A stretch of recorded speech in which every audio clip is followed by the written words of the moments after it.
Strap yourselves in. We're going back to 2016, 17. Oh my God. Mark Warburton. What a year. What a day to be alive back in those days, man. There were some mega signings here. There was some really poor ones. And to be honest, when I say mega signings, I don't really mean mega signings. I will be shocked if anybody gets into great here. We have 1, 2, 3, 4, 5, 6, 7, 8, 9, 10, 11, 12, 13, 14, 15 players to rank. There was 3 in the winter and there was 12 in the summer transfer window. I combined them because I don't really want to do a tier list on free signings. That's not really practical. So we're going to go from left to right. And we're going to discuss it. We're going to break it down. And we're kicking off with Josh Windass. And you know what? He could probably be the highest guy on this list because I'm not saying he was spectacular for Rangers, but I feel like in a time when we were awful, he did produce quite a lot of goals and assists. So I'm going to put him in there. And I think it's justified. Could he be the highest one on this list? To be honest, I don't see any reason why not. Up next with Philip Senderos. Arsenal invincible. Philip Senderos. I believe he was at Arsenal invincible. He was a part of the squad. Like, I'm not saying he was. Was Philip Senderos actually starting week in then for Arsenal? I doubt he was, right? But you know what? It is. Oh. It's simply the worst, actually. You know what? It is going to be simply the worst because we signed this guy. It was like, oh, we're like actual talk of Rangers going to win the league, man. We bought into it because we were fucking mongoloids. Yes, hear that correct. That's what happened. And honestly, Philip Senderos, watching him get sent off against Celtic, it seems like it happened about 20 times. Obviously, it didn't happen 20 times, but criminal defending. I mean, there's not many people on this list that you could actually justify, but yeah, big Philip, simply the worst. Up next, we have got Davy Bates. We signed, of course, for Raith Rovers. Moved on. Of course, he went to Hamburg. Then he came back to Aberdeen. I don't know where he is now. I'm going to put him in bad. Not particularly good. I wouldn't say he's awful, but that's just the way the cookie crumbles. Next up with Jack Alnwick, brother. He was certainly Wick. Just a guy that put him behind Davy Bates. Just a guy that was there, man. Didn't actually really do anything, if I'm being honest. If we're being totally truthful about it. Just a goalie that never really got a proper chance, but he wasn't good enough to get a chance, if you know what I mean. Like one of those ones. Up next, if I'm correct, I believe it is John Terrell. Big John. Of course, signed on loan for Arsenal. Awful. Like, I think there's a difference between like John Terrell being like an awful, because like you've got people like Senderos and maybe a few other people on this list, you know, had previous Premier League proven, came to Rangers and their arse went. Their arse absolutely went. For John Terrell, I'm going to put him in there. Up next with Nico Bellic, aka Nico Kranjc. I believe he scored 1 goal for us at the absolute end of his career. I mean, he was already in the MLS retirement home. He was in New York Cosmos, and we decided to sign him up, and then we actually retired him properly.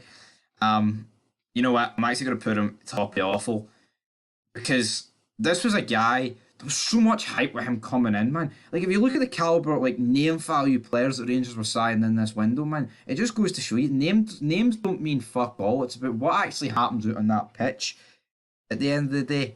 And this guy, damn, it was not spectacular for him, man. It really, really wasn't. Up next, we have got Heinemann. Of course, we signed him for Bournemouth. The American made, the American badass. To quote Kid Rock, nothing badass about this guy. I mean, he was young. I'm going to put him bottom of bad. It was shite, but no horrendously awful, I guess you could call it.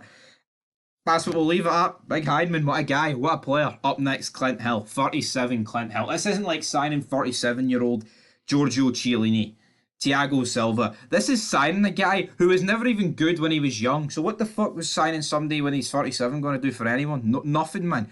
His legs were absolutely destroyed. I believe he scored against Celtic at Parkhead, and that's all the only good thing he did. The rest of it was pish defending.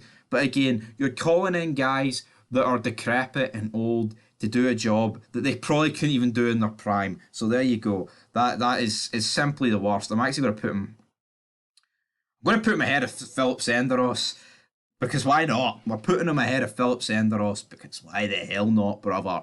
Up next, we've got Jordan Rossiter. Remember this guy, man. Signed him, kept getting injured. He kept using him in FIFA. It's like, oh man, if this guy just, if he cut out the injuries, look at the potential in this guy. Or Gerrard even talked about, once we get Rossiter in the team. It never worked out. And I'm going to put him in. I'm actually going to put him like bottom of awful. Because for a guy that had so much potential, nothing ever came of it. It was just like one day he died. I don't even know who he plays for now, but for a guy that at one point could have been, I mean, he was talked about being like the staple of this Rangers midfield, man. Oh, this guy could give you 10 years in there. What happened to him? I don't know what happened to him, man. Honestly, horrendous. So he gets put in bottom of awful. Up next, we have Joe Dodo. Slow as a dodo, shite as a dodo, just not very good, guys. And I'm going to put him top of awful. Like I say, didn't really come in with much of a reputation, but at the same time, reputation can only do you so much favours. This was not particularly good. Up next, we've got Joe Garner, one of the few guys that we actually signed for a fee. I believe it was 1.7 million. We signed him from Ipswich. His goal return was alright. If you're blind, but 7 goals he got, 31 appearances, just had to do a wee recheck there, turns out. We actually signed from Preston. It wasn't Ipswich. He went to Ipswich. That's where I've got the two teams mixed up. But you know what? For actually signing some guy for that sort of money, like we've signed him for similar money to Cholak, and look at the amount of abuse Cholak gets, and he actually brings in. I mean, as much as I think Cholak, he needs to add elements to his games, he still brought in a lot of goals. This guy brought in 7 and 31. That's not. I mean, I'm sorry, that's no spectacular. That's pretty. I'm going to put him bottom of bad. We'll save him being put in there. Up next, with Matt Gilks, Scotland international. Matt Gilks. Where's this guy going? I'm going to put him in bottom of bad. I have nothing really good to say about this guy. Up next, with Matt Crooks. Brought him in on a free, sent him out on a loan. And then we actually ended up selling them for like 150,000. So if you look at, you've got a loan fee and you've got a transfer fee for a guy that did nothing for us. So I'll put him bottom of bad. He earned us a bit of money, but that's all he really did. Oh, and up next we have got 8-game Barry, or was it 9 games? It doesn't matter if it was 8 or 9. This guy said, I'm going to come up to Scotland. I'm going to lay the smack down. I am going to put Scott Brown in my pot. I wish he did. I wish he put Scott Brown in his fucking handbag like a chihuahua. But no, his arse went. He was done. He was abysmal. And he fucking went crying after that Old Firm game. He got absolutely fucking battered. He was a disgrace to wear the Rangers shirt. Fuck Joey Barton. Honestly. No, the guy is a fud. Never liked Joey Barton. Didn't like him then. He could have redeemed himself by, dragging us to 55 like a few seasons early. But what did he do? He did none of that, man. None of the like. And he balled, he's left. Shite bastard, man. And he's simply the worst, because he's the guy that came in with the most reputation, man. He came in, look what he's did recently. Oh, look what he did at Marseille, QPR guy. Oh, Man City. Quality. And what did Joey Barton do? Joey Barton did nothing for us. I know it was a free, but honestly, you cannot tell me there's anybody else worse on this list, considering their reputation. So Joey Barton's getting in the bin. Up next, we have Lee Hudson. Northern Ireland. Lee Hudson, what a guy. I'll say what a guy, he wasn't that good.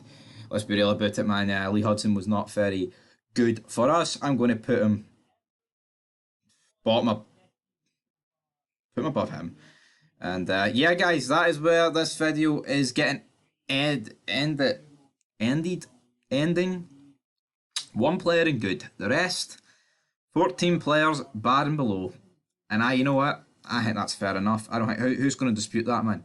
Who wants a square goal? Because I think that is pretty much right on the money, and I don't think anybody can really disagree with it, guys. So anyway, like, comment, subscribe. This video will be getting uploaded pretty much as soon as I've finished it. So Like, comment, subscribe. Be back very soon. And until next time, peace.